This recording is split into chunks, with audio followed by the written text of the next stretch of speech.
person is cremated, the heat usually destroys any evidence of foul play.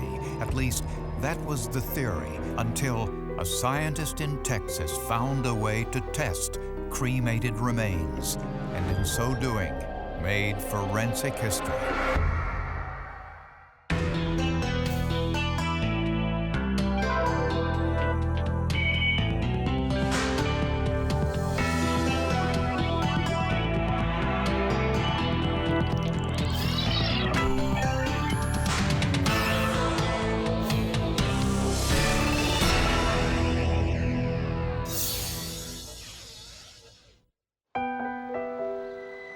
San Angelo, Texas, known for its oil, cotton fields, and extremely hot weather.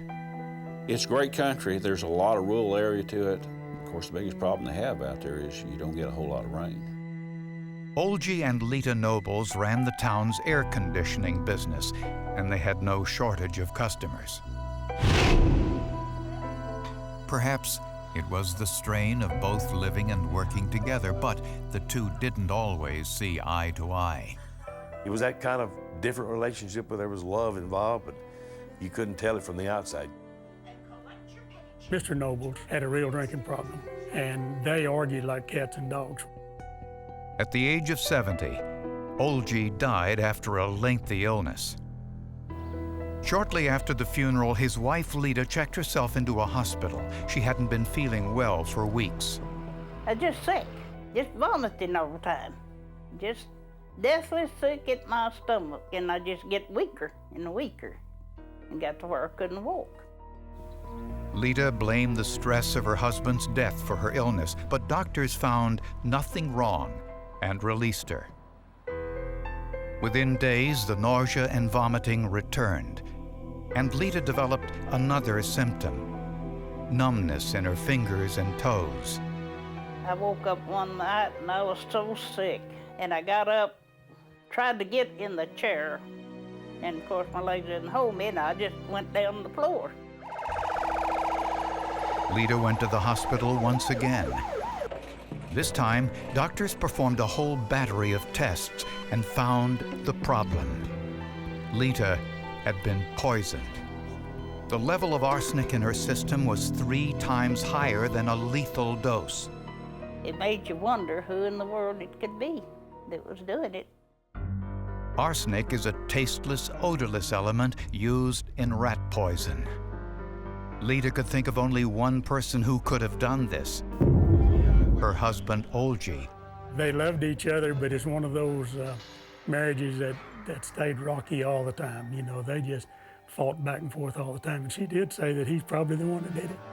Was it possible that Olgie poisoned his wife before he died? I didn't think he had the nerve. I really didn't think the man had the nerve to do a thing like that. To find out, scientists looked for evidence in her hair. It turns out that hair, and in some cases toenails or fingernails, are good indicators of body loads of certain elements. In particular, in the case of arsenic, it's often used as hair where it's concentrated in the hair. Since hair grows approximately 1/2 inch per month and Lita's hair was 3 inches long, this gave scientists a 6-month timeline to see when Lita was poisoned. Each 1/2 inch piece of hair was tested with neutron activation analysis. Neutron activation has some advantages, and one is that it is considered to be non-destructive. That is, solid samples can be irradiated directly without having to dissolve the sample in any way. The results were surprising. Lita ingested a massive dose of arsenic in the month before Olgie died. But she ingested a second large dose in the month after his death. They were able to conclude that she had had a large dose of arsenic in the time frame since her husband had been dead, and he couldn't have possibly administered it. Now investigators questioned whether Olgie too had been poisoned.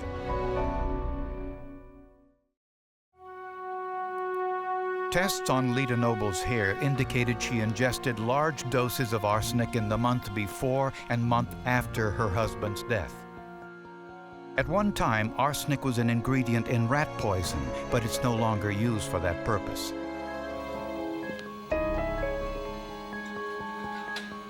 Investigators looked in and around the Nobles' home for clues.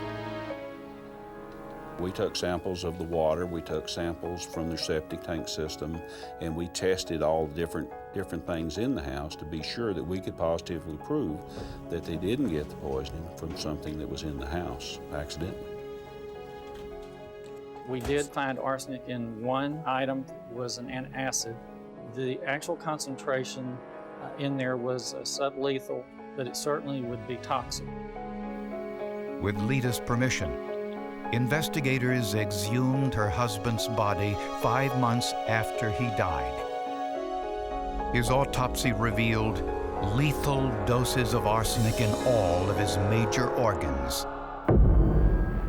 Olgie Noble's death was now ruled a homicide. My first thought is that there's somebody that's real close to the Nobles that needs them dead for some reason. Only 2 people had access to the food in the Nobles' home. They had a son who was disabled who lived in the house, who, of course, had to be a little suspect. And it was telling, too, that the Noble's son showed no signs of arsenic poisoning. The other person was the man who bought the Noble's air conditioning business, Timothy Scoggin. But Lita refused to believe either one was responsible. She had an excellent relationship with her son, and Tim Scoggin was like a member of the family. I didn't know what to think, because I just couldn't, believe it. Lita Noble, she'll look you right in the eye and tell you exactly what she thinks, and that's what she did.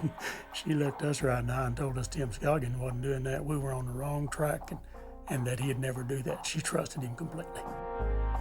Tim Scoggin was 33 years old, single, and had a close personal relationship with the Nobles. But a background check revealed an unusual past.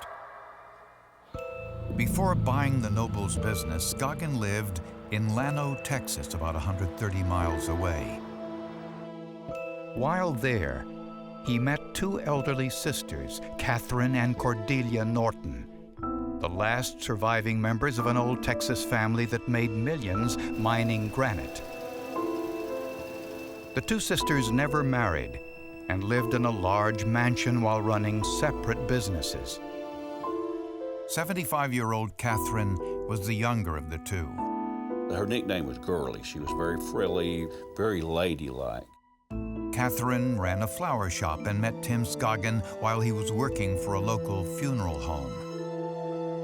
83-year-old Cordelia was a beer distributor and a cattle rancher. She was rough. She had a man-style haircut. She wore khaki clothes, and she could cuss better than any sailor you ever saw. As Scoggin got to know the sisters, he spent increasing amounts of time doing their chores, cooking for them. He acted as their driver and helped them with their medications. They were lonely. They needed someone to talk to them. They needed someone to care for them. And that's what he did, and they trusted him just like a son. He was at their beck and call. He would drive them anywhere, take them to the doctors. They would often go to University of Texas football games. Not surprisingly, the sisters appreciated Scoggin's help and apparently led him to believe his generosity would be rewarded. He knew the ladies had a lot of money, and he was going to befriend them. And he said that Catherine and Cordelia had told him that they were going to remember him in the will. So he was really thinking he was going to make a lot of money. He bragged that he was wealthy or that he was going to be an heir or already was an heir of a wealthy family and I believe he said he was related to the Norton sisters rather than just a friend. Then, all of a sudden, the 2 sisters died within a day of one another. The doctor signed off and said death, heart attack, old age, and no one really knew anything about it or thought a whole lot about it. They were buried, everyone went about their business. The sisters' estate was estimated to be approximately $5 million. When investigators learned that Olgie Nobles had been poisoned, the deaths of the Norton sisters appeared suspicious. Right away, I thought, well, we need to exhume the bodies of the Norton girls. But they hit a dead end. Both Norton sisters had been cremated. So I was afraid we'd lost everything. If Tim Scoggin killed the Norton sisters for their money and murdered Olgie Nobles too, he had committed the perfect crime 3 times. You can't be around 3 deaths and 1 near death under very similar circumstances and just say it's a coincidence. But without forensic evidence, there was no way to prove it. When investigators looked at Tim Scoggin, they had to wonder, did he simply have bad luck, or was he a cold-blooded serial killer? Within a 12-month period, Scoggin's 2 closest friends, Lita and Olgie Nobles, were both poisoned with arsenic. And his friends, Catherine and Cordelia Norton, also died suspicious deaths within a day of one another. He was the last person alone with Cordelia, and he was the last person alone with Catherine. He wanted money, he wanted riches, and he liked the lavish lifestyle of, particularly the Nortons. I mean, the Nortons traveled all over the world. They had friends from all over the world come visit them, and he was included in that circle. If Scoggin poisoned the Norton sisters, no one could prove it. They had both been cremated. All that remained were their ashes. He believed he could burn up the evidence and he'd be safe. In the average cremation, the body is subjected to temperatures of more than 2,000 degrees Fahrenheit for up to 3 hours. Virtually nothing remains. It takes a lot of temperature to reduce a body to nothing but a little pile of ashes. Investigators called laboratories and universities around the country, but no one knew of any way to test cremated remains for forensic evidence. I knew we had to try, and of course, when we went to the laboratory, our lab people were pretty negative that we didn't have anything, and they kind of had the same idea it had been burned up. But Rod McCutcheon, a toxicologist at the Texas Department of Public Safety Crime Lab, was willing to try. So I started thinking about the possibility of detecting arsenic in a cremated remain sample and decided it might be possible. There were a lot of things to consider. McCutcheon knew that arsenic is actually a metal, and some metals survive fire and intense heat. You may change its form from a solid to a gas, but you aren't going to destroy the arsenic itself. So he took the sisters' ashes and added an acid solution to dissolve all of the organic material. What was left was primarily sulfuric acid. In a process called colorimetric testing, he added hydrochloric acid and zinc to the mix. As it bubbles through this device, the arsenic will react and form, if it's present, a purplish violet color. The more arsenic present, the stronger, the more purple the color is. Rod McCutcheon's chemical cocktail made forensic history. The solution turned a deep purple, conclusive proof of the presence of arsenic. Theoretically, it could be done, but when it happened, that was a surprise. I was elated when I found the results, to tell you the truth. I couldn't believe it. The depth of color in the reaction showed that Cordelia Norton ingested a massive amount of arsenic. The test results on Catherine's ashes were inconclusive. Nevertheless, their deaths were ruled homicides, and it appeared the sisters got the last laugh. They died before changing their will. When they read the will, he found he got nothing, that they said he was very distraught, very angry when he left. Tim Scoggin was the prime suspect in the murders of Cordelia and Catherine Norton, Olgie Nobles, and the attempted murder of Lita Nobles. Mr. Scoggin had no criminal record. He certainly didn't appear like any kind of TV crook. In fact, he was the proverbial wolf in sheep's clothing. He appeared to be completely non-threatening and a loving friend to all his victims.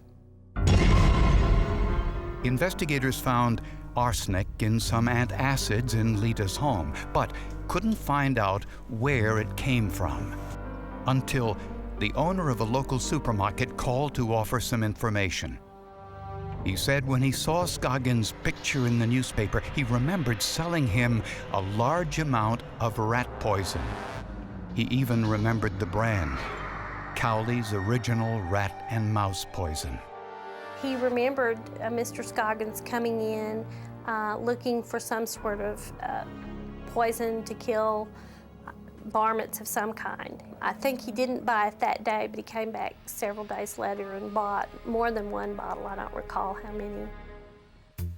Forensic document examiners analyzed the cremation request orders signed by the Norton sisters and a $30,000 check the sisters made out to Scoggin shortly before their death. They concluded the documents were forgeries.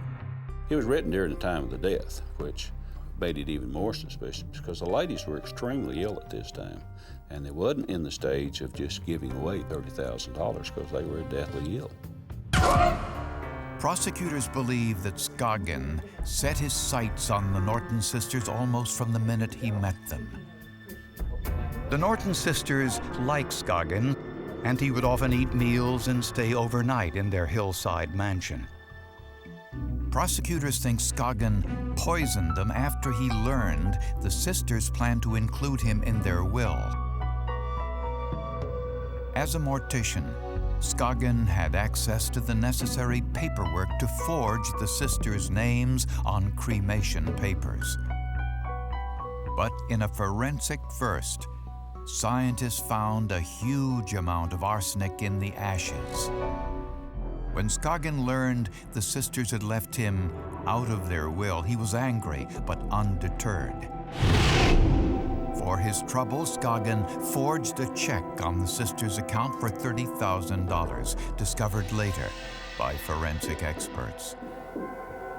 Scoggin then moved 130 miles away to San Angelo, where he met the Nobles. They lent Scoggin the money to buy their air conditioning business. He was to repay them in monthly installments. Prosecutors believe he poisoned the couple so he could avoid making those payments. Old G. Nobles died from the poison, but 69-year-old Lita built up resistance to it.